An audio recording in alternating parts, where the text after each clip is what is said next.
बांग्लादेश में अल्पसंख्यक हिंदुओं पर अत्याचार हो रहा, कत्लेआम हो रहा, बहन बेटियों की इज्जत लूटी जा रही, मंदिरों को नष्ट किया जा रहा, और तब भी 20 से ज्यादा हिंदू नौजवानों को बीच बाजार में कत्ल किया गया, 100 से ज्यादा मंदिरों को नष्ट किया गया। तब यह बात सामने आई कि बांग्लादेश में एक छात्र संगठन है। छात्र संगठन ने राजनीतिक आंदोलन शुरू किया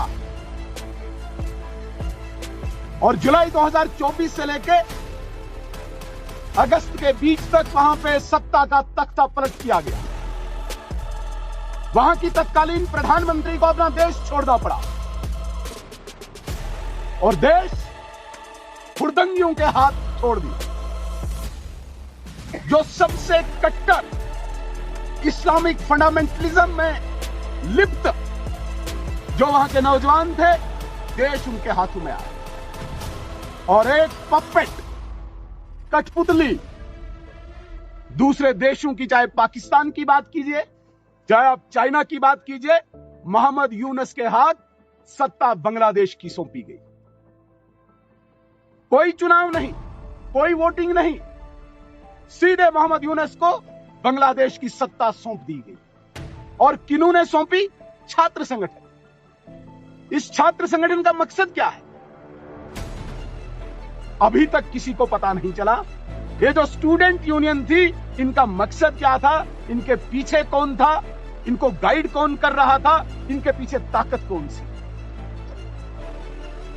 चलते चलते 12 दिसंबर 2025 को उसी छात्र संगठन के नेता शरीफ उस्मान हादी को खोपड़ी में गोली मार दी, सिंगापुर भेज दिया जाता है और 18 दिसंबर को उसकी वहां पे मृत्यु हो जाती। सारा प्रकरण सीसीटीवी कैमरे में आता है, कौन गोली मारने वाला है, और यह भी पता है बांग्लादेश में क्यों गोली मारने वाले हैं।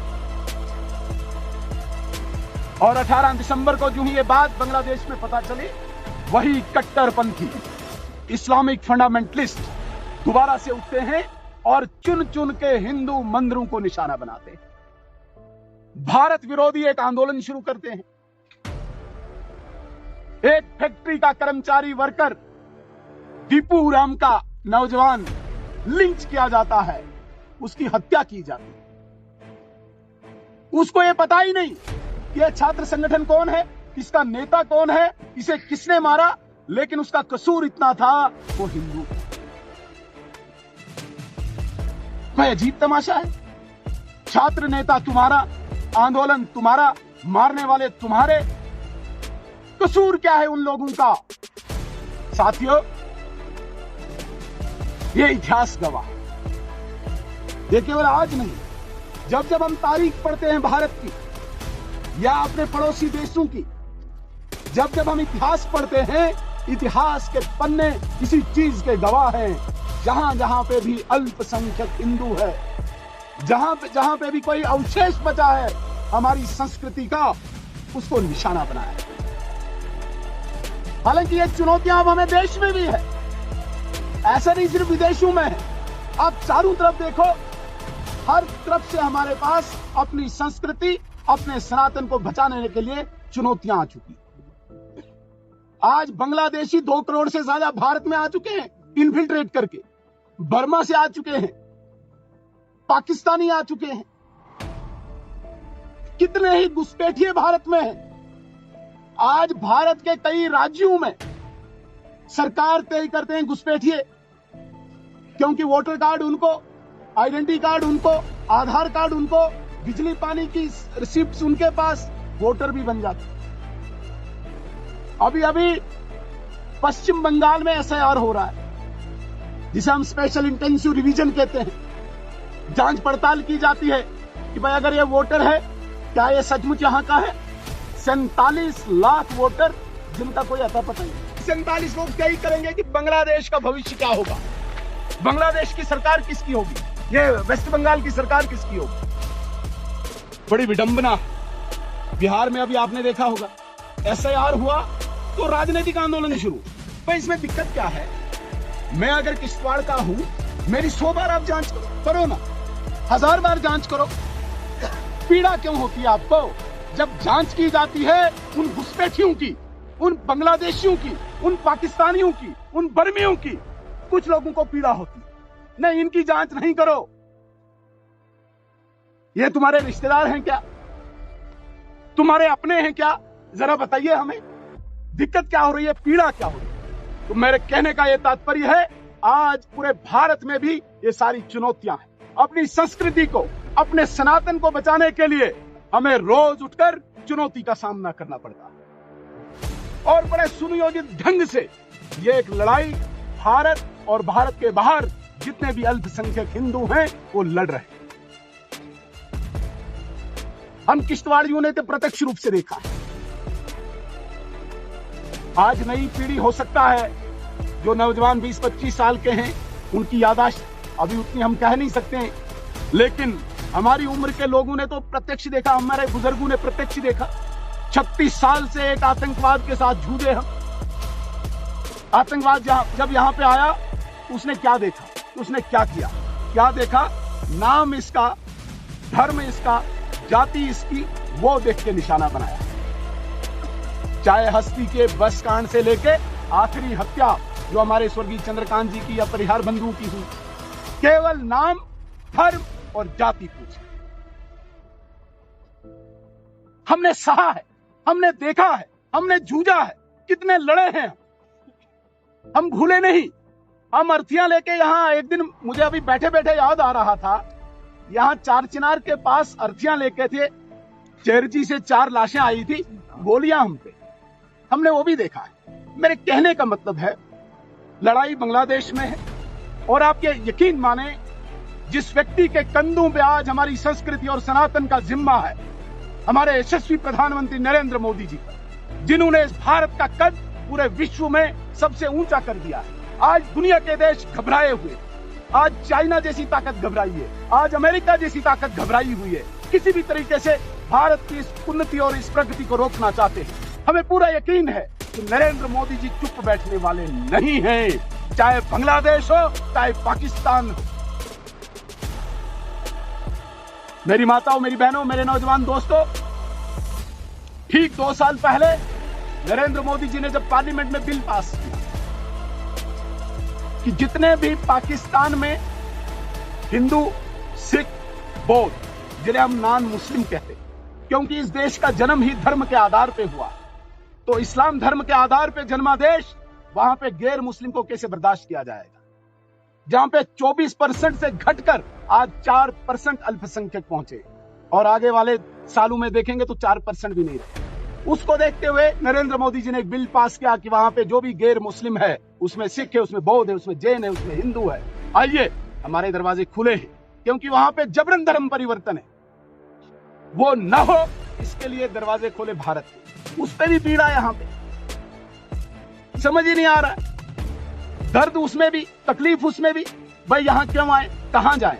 वहां पे मरते रहें, वहां पे धर्म परिवर्तित होता रहे, वहां पे एक बाप अपनी बेटी की इज्जत लुटते हुए देखता रहे, मोदी जी इनके लिए दरवाजा न खोले। तो मेरे कहने का यह अर्थ है, आज जिस प्रकार से हमारे सामने चुनौतियां हैं, बांग्लादेश की भी है, ये आप यकीन मानिए, अगर हमें कोई उम्मीद की किरण आज दिखती है, वो नरेंद्र मोदी ने और कोई नहीं। हमें यकीन भी है, हालांकि हम यहाँ पे आज जितने भी यहाँ सनातन प्रेमी बैठे, जो आज उन हिंदू की प्रताड़ना के विरोध में यहाँ पे बैठे, बेशक हम विरोध प्रदर्शन कर रहे हैं, लेकिन उम्मीद की किरण भी हमें नरेंद्र मोदी जी है। आज बहुत बड़ी एक चाल देश को, हमारे इस भारतवर्ष को, इसकी प्रगति को, इसकी उन्नति को रोकने के लिए एक बहुत बड़ी चाल चल रही है। और ये यकीन माने आप, ये केवल एक देश नहीं है इसके पीछे, ये केवल बांग्लादेश खुद नहीं कर रहा है, ये आप यकीन माने एक चेन है, मुल्कों, कंट्रीज की एक चेन बनी हुई है,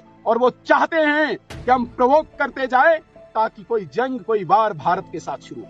आप ये नहीं देखते हैं, जहां पे बांग्लादेश में कहा गया कि फरवरी में चुनाव है, चुनाव आने से पहले ही शरीफ उस्मान हादी की हत्या होती है ताकि वो प्रोलॉन्ग हो, अभी चुनाव न हो, चुनाव में वहां पे जो एक कट्टरवाद है, जो मोहम्मद यूनुस जिसका सरगना है, उसे चुनाव में जीतने नहीं दिया जाएगा। लेकिन चुनाव न हो इसके लिए आगे बढ़ाओ, इसके लिए आंदोलन शुरू करो, इसके लिए भारत के खिलाफ आंदोलन शुरू करो। वो चुनाव न हो पाए, वहां पे लोकतंत्र पनप न पाए, इसके लिए बहुत सारे मुल्क, बहुत सारे देश इकट्ठे होके ये एक आंदोलन चला रहे हैं। लेकिन जिस प्रकार से हमारी कूटनीति, भारत की कूटनीति इस वक्त चल रही है, मुझे नहीं पता, मैं कोई पुष्टि नहीं कर रहा हूं इस वक्त किसी बात की, या आधिकारिक रूप से कुछ नहीं कहता, लेकिन इतना मुझे यकीन है कि जिस कूटनीति से भारत अपने चारों तरफ से जितने भी हमारे पड़ोसी हैं या दुश्मन हैं उनको चित करने के लिए कूटनीति बना रहा है, आप यकीन माने हमारी विजय हो। जब जब इस भारत पे, जब जब हमारी संस्कृति पे, जब जब हमारे सनातन पे आक्रमण हुआ, आप देखिए कब हुआ, कब कब से हुआ, मुगलों से लेके डक, हून, पुर्तगाल, अंग्रेज, चंगेज, जितने भी लोगों ने यहाँ पे हमला किया इस संस्कृति को मिटाने के लिए, वो मिट गए, लेकिन भारत की संस्कृति को नहीं मिटा पाए। आज हमने एक स्वप्न देखा है कि 2047 में भारत दुनिया की सबसे बड़ी शक्ति होनी चाहिए। आज हमें गर्व है कि हिंदुस्तान तीसरी बड़ी सैन्य शक्ति है, तीसरी बड़ी मिलिट्री पावर है, और 2047 में भारत 30 ट्रिलियन इकोनॉमी को क्रॉस करके सबसे बड़ी आर्थिक शक्ति होगा। उस मार्ग पे, उस पथ पे भारत चल पड़ा है, लेकिन बहुत सारे लोगों को हजम नहीं हो रहा है, नहीं देखना चाहते हैं आर्थिक शक्ति।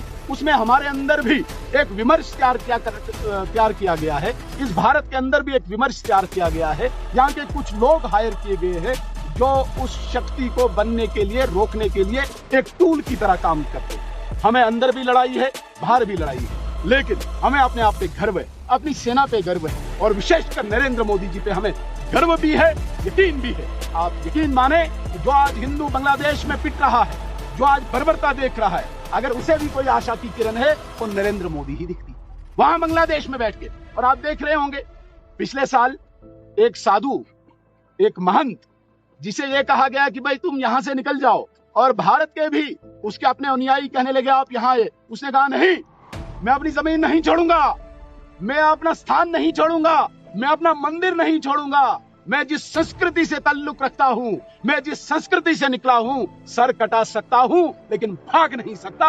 यह भावना इस वक्त भी इस हिंदू समाज के अंदर बांग्लादेश में है। हम डरेंगे? किसी कीमत पे भी नहीं डरेंगे, चाहे वहां पे आज 11% है या 7%, किसी कीमत पे भी वहां पे हिंदू नहीं डरेगा, कितनी भी प्रताड़ना हो। लेकिन हमें दुख इस बात का हो रहा है, जैसे बड़ियाल साहब ने अभी कहा, आज वो धर्मनिरपेक्ष लोग, आज यूनाइटेड नेशन आज चुप क्यों, आज उनके मुंह पे ताला क्यों लगा है? कहीं किसी देश में कुत्ता भी मरता है, मुर्गा भी मरता है, उन्हें तकलीफ होती है।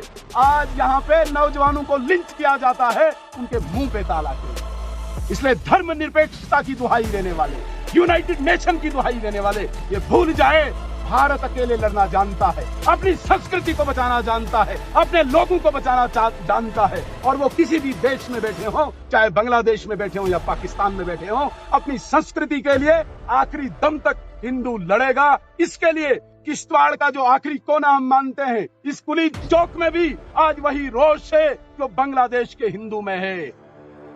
आप यकीन माने हमारी जो आज ये विरोध प्रदर्शन की शक्ति, ये ताकत, ये उनके लिए एक बहुत बड़ा एक संदेश है, बहुत बड़ा मैसेज है। आज मैं मुबारकबाद देना चाहूंगा महंत रामशरण दास आचार्य जी को, सनातन धर्म सभा के पदाधिकारियों को, जिन्होंने तुरंत फैसला किया कि हिंदू किश्तवाड़ में बैठा हो या दिल्ली में बैठा हो, बांग्लादेश में अगर प्रताड़ना कर रहे हैं तो हम उनके साथ खड़े हैं। मैं मुबारकबाद देना चाहूंगा। लेकिन आशन से जो आज हम मेमोरेंडम यहाँ से दे रहे हैं प्रधानमंत्री जी को, गृह मंत्री जी को और विदेश मंत्री जी को, आप यकीन माने कि वो तो सजग हैं, वो तो ऑलरेडी अलर्ट हैं, लेकिन इस ताकत भी उन लोगों के पीछे खड़ी है।